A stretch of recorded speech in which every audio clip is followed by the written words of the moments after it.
Mainit na balita, sinampahan ng reklamo ng Department of Agriculture sa Office of the Ombudsman ang mga sangkot sa Ghost Farm to Market Road project sa Davao Occidental.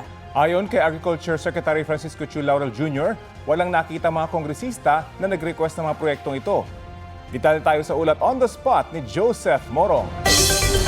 Joseph!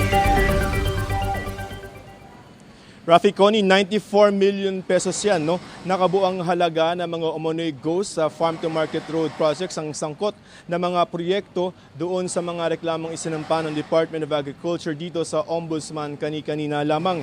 Pinangunahan ni DA Secretary Francisco Chu Laurel ang paghahain ng mga reklamong graft, malversation, falsification of public documents, grave misconduct at saka serious dishonesty laban sa 6 na mga opisyal ng DPWH Davao Occidental Engineering District at 8 mga construction companies. Ayon kay Laurel, pawang mga ghost projects sa mga nasabing mga proyekto na dapat sana ay ipinatupad sa iba't ibang lugar sa Davao Occidental tulad ng Barangay Kaburan, Kulaman, Datu Danwata, Demolo, Tikal at Manuel Peralta. Noong Oktubre ay nabisita pa ng kalihim ang ilan sa mga proyekto na bayad na pero wala siyang nakita mga farm to market roads. Sabi ni Laurel, para sa mga proyektong ito ay wala silang nakita mga kongresista na sangkot o nag-request ng mga proyektong ito. Narito po ang pahayag ni Secretary Chu Laurel.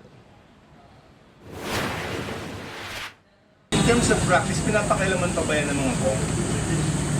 I'm not sure, but everybody has a request, no? To request a farm to market, it can be a Kong, it can be the DA, it can be a mayor, it can be a barangay captain, it can be a co-op, no? Or the farmer itself, or the fisherman. But with these cases that you filed, walang involved na kong? Hindi ko alam. Wala yun. We're just following the paper trail. Walang political respondent.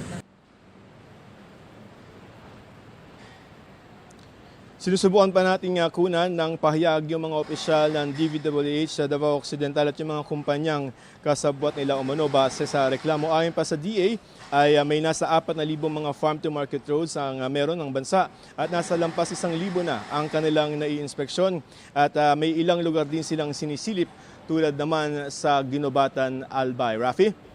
Maraming salamat, Joseph Morong.